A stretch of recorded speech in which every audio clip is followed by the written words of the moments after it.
ಮುಂಚೆ ಇದ್ದ ಸಿದ್ದರಾಮಯ್ಯ ಈಗಿನ ಎಲ್ಲೋ ಒಂದು ಕಡೆ ಕಾಂಗ್ರೆಸ್ ಸಿದ್ದರಾಮಯ್ಯ ವಿಲನ್ ಮಾಡಿದ್ರ, ಸೈಲೆಂಟ್ ಮಾಡಿದ್ರ?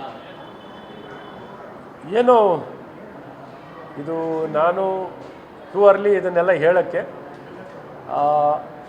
ಅವರು ಸಕ್ರಿಯವಾಗಿರುವಂಥ ರಾಜಕಾರಣಿ. ಜನ ನಿಮ್ಮನ್ನು ಎದುರು ನೋಡ್ತಾ ಇದ್ದಾರೆ, ಸಿದ್ದರಾಮಯ್ಯನವ್ರನ್ನ ಎದುರು ನೋಡ್ತಾ ಇದ್ದಾರೆ. ತಾವು ಸಕ್ರಿಯವಾಗಿ ಭಾಗವಹಿಸಬೇಕು, ಏನು ಸದನದಲ್ಲಾಗಲಿ ಹೊರಗಾಗಲಿ ತಮ್ಮ ಜನನ ಎದುರು ನೋಡ್ತಾ ಇದ್ದಾರೆ. ಭಾಗವಹಿಸಿ ಅಂತಲೂ ನಾನು ಕೇಳ್ಕೊತೀನಿ.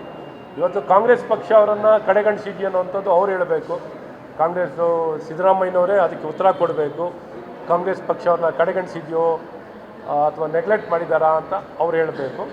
ಒಟ್ಟಾರೆ ನಾವೇನು ಅಪೇಕ್ಷೆ ಪಡ್ತೀವಿ ಅಂದರೆ ಸಿದ್ದರಾಮಯ್ಯನವರು ಸಕ್ರಿಯವಾಗಿ ಭಾಗವಹಿಸಲಿ, ಅವರ ಅನುಭವವನ್ನು ನಾಡಿನ ಅಭಿವೃದ್ಧಿಗಾಗಿ ಅವರ ಚಿಂತನೆಗಳನ್ನು ಹಂಚಿಕೊಳ್ಳಿ, ಸಲಹೆಗಳನ್ನು ಮಾರ್ಗದರ್ಶನವನ್ನು ಇಡೀ ಸಮಾಜಕ್ಕೆ ಸರ್ಕಾರಕ್ಕೆ ಕೊಡಲಿ ಅನ್ನೋಂಥದ್ದು ಒಂದು ಒಳ್ಳೆಯ ಪ್ರಕ್ರಿಯೆ.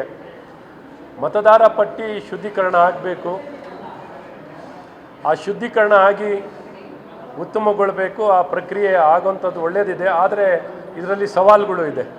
ಈಗ ವಿಶೇಷವಾಗಿ ಇಡೀ ಭಾರತದಲ್ಲಿ ಅತಿ ಕಡಿಮೆ ಮತದಾರ ಪಟ್ಟಿಯಲ್ಲಿ ಸೇರಿರುವಂಥದ್ದು ಏನು ಡಿಜಿಟಲೈಸೇಷನ್ ಆಗಿರುವಂಥದ್ದು SIRನಲ್ಲಿ ಇಡೀ ಭಾರತದಲ್ಲಿ ಒಂದು ನಗರ ಅಂದರೆ ಅದು ಬೆಂಗಳೂರು ನಗರ. ಇಡೀ ಕರ್ನಾಟಕದಲ್ಲಿ ಬೇರೆ ಬೇರೆ ಜಿಲ್ಲೆಗಳು ಎಷ್ಟೋ ಉತ್ತಮವಾಗಿದೆ, ಆದರೆ ಬೆಂಗಳೂರು ನಗರ ಮಾತ್ರ ಇಡೀ ಭಾರತದಲ್ಲಿ ಅತಿ ಕಮ್ಮಿ ಡಿಜಿಟಲೈಸೇಷನ್ ಆಗಿರೋದು ಬೆಂಗಳೂರು ನಗರ. ಯಾಕೆಂದರೆ ಹೈಯೆಸ್ಟ್ ಮೈಗ್ರೇಷನ್ ಇರುವಂಥ ನಗರ, ಹೈಯೆಸ್ಟ್ ಮೈಗ್ರೇಷನ್ ಇದೆ. ಹಾಗಾಗಿ ಇವತ್ತು ನಾಗರಿಕರು ಭಾಗವಹಿಸಬೇಕು, ಅಧಿಕಾರಿಗಳು ಸಾಕಷ್ಟು ಗಮನ ವಹಿಸಬೇಕು. ಅಧಿಕಾರಿಗಳು ಇನ್ನೂ ಉತ್ತಮವಾಗಿ ಕೆಲಸ ಮಾಡಬೇಕಿತ್ತು. ಅವರೆಲ್ಲ ಒಂದು ಕಡೆ ಡಿಜಿಟಲ್ ಎನ್ಯುಮರೇಷನ್ ಶುರು ಮಾಡೋ ಮುಂಚೆ ಮ್ಯಾಪಿಂಗ್ ಅಂತ ಆಗ್ತಿತ್ತು. ಆ ಸರಿಯಾಗಿ ಮ್ಯಾಪಿಂಗನ್ನು ಮಾಡದ ಕಾರಣ ಪ್ರಾರಂಭದಲ್ಲಿ ಮ್ಯಾಪಿಂಗ್ ಆಗ್ತಿತ್ತು. ಆ ಮ್ಯಾಪಿಂಗ್ ಸರಿ ಮಾಡಿದರೆ ಈ ಎನ್ಯುಮರೇಷನ್ ಫಾರ್ಮ್ ಡಿಸ್ಟ್ರಿಬ್ಯೂಷನ್ನು ಸರಿಯಾಗಿ ಆಗುವಂಥದ್ದು ಆಗ್ತಿತ್ತು. ಹಾಗಾಗಿ ಎಲ್ಲೋ ಒಂದು ಕಡೆ ರಾಜ್ಯ ಸರ್ಕಾರ ಸರಿಯಾಗಿ ನಿರ್ವಹಣೆಯನ್ನು ಮಾಡದ ಕಾರಣ ಒಂದಿಷ್ಟು ಸವಾಲಿದೆ. ಆದರೂ ನಾವು ಮುಂದುವರೆದು ಇವತ್ತು ನಾಗರಿಕರ ಸಹಕಾರ ಕೇಳಬೇಕು. ನಾಗರಿಕರನ್ನೆಲ್ಲ ಎಚ್ಚೆತ್ತುಕೊಂಡು ನಿಮ್ಮ ಹೆಸರುಗಳು ಬೆಂಗಳೂರು ನಗರದಲ್ಲಿ ವಾಸ ಮಾಡ್ತಿದ್ದೀರಾ, ನಗರದಲ್ಲಿ ವಾಸ ಮಾಡಿ ನೀವು ಮತದಾರ ಪಟ್ಟಿಯಲ್ಲಿಲ್ಲ ಅಂದರೆ ಸರಿ ಇಲ್ಲ. ಆ ಮತದಾರ ಪಟ್ಟಿಯಲ್ಲಿ ಸೇರಲಿಕ್ಕೆ ವಿವಿಧ ರೀತಿಯಾದಂಥ ಎನ್ಯುಮರೇಷನ್ ಫಾರ್ಮ್ ಸಿಕ್ಕಿಲ್ಲ ಅಥವಾ ಶಿಫ್ಟ್ ಆಗಿದ್ರೂ ಫಾರಮ್ 6 ತೊಗೊಳ್ಬೋದು. ಫಾರಮ್ 6, ಫಾರಮ್ 8ಅನ್ನು ನೀವು ಅಳವಡಿಸ್ಕೋಬೋದು. ದಯವಿಟ್ಟು ಈ ತಕ್ಷಣ ಆನ್ಲೈನ್ ಮೂಲಕ ಆಗಲಿ ಅಥವಾ ಅರ್ಜಿ ಮೂಲಕ ತಾವು ಅದನ್ನು ಉಪಯೋಗಿಸ್ಕೊಂಡು SIRನಲ್ಲಿ ಭಾಗವಹಿಸಿ ಅಂತ ನಾಗರಿಕರು ಏನು ಅಂದರೆ ಬರೀ ಮತ ಹಾಕೋಕ್ಕೋಸ್ಕರ ಎಲ್ಲ ಒಂದು ಕಡೆ ಯಾರೋ ಮಾಡ್ಕೋತಾರೆ ಅಂದರೆ ಆಗಲ್ಲ.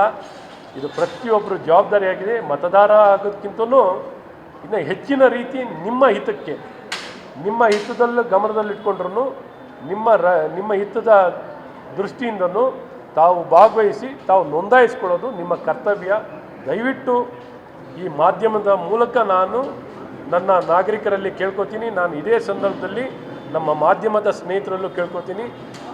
ಜನಪ್ರಿಯ ನಟರು, ಹಿರಿಯರು, ಉದ್ಯಮಿಗಳು, ಬೇರೆ ಬೇರೆ ಸಮಾಜದಲ್ಲಿ ಗಣ್ಯಮಾನ್ಯರಿದ್ದಾರಲ್ಲ ಅವ್ರ ಕಡೆಯಿಂದನೂ ಒಂದು ಒಳ್ಳೆಯ ಸಂದೇಶ ಕೊಡಿಸಿ ಅಂತಲೂ ಕೇಳ್ಕೊತೀನಿ. ಚಲನಚಿತ್ರ ನಟರಾಗಲಿ ಅಥವಾ ಗಣ್ಯಮಾನ್ಯರಾಗಲಿ ಒಂದು ಸಂದೇಶ ಕೊಡಿ ಅಂತ ಕೇಳ್ಕೊತೀನಿ. ಎಲ್ಲರೂ ಇವತ್ತೆಲ್ಲ ಒಂದು ಕಡೆ ಮೈ ಮರೆತು ಕೂತಿದ್ದಾರೆ ತುಂಬ ಜನ. ಇದೇನೋ ಯಾರೋ ಮಾಡ್ಕೋತಾ ಇದ್ದಾರೆ ಅಂತ ಎಲ್ಲರೂ ಭಾಗವಹಿಸಿದ್ರೆ ಮಾತ್ರ SIR ಯಶಸ್ವಿ ಆಗುತ್ತೆ. ವಿಶೇಷವಾಗಿ ಬೆಂಗಳೂರು ಜಿಲ್ಲೆಯಲ್ಲಿ ಬಹಳ ದೊಡ್ಡ ಜವಾಬ್ದಾರಿ ಸರ್ಕಾರದ ಮೇಲೂ ಇದೆ, ಎಲೆಕ್ಷನ್ ಕಮಿಷನ್ ಮೇಲೂ ಇದೆ, ನಾಗರಿಕರ ಮೇಲೂ ಇದೆ.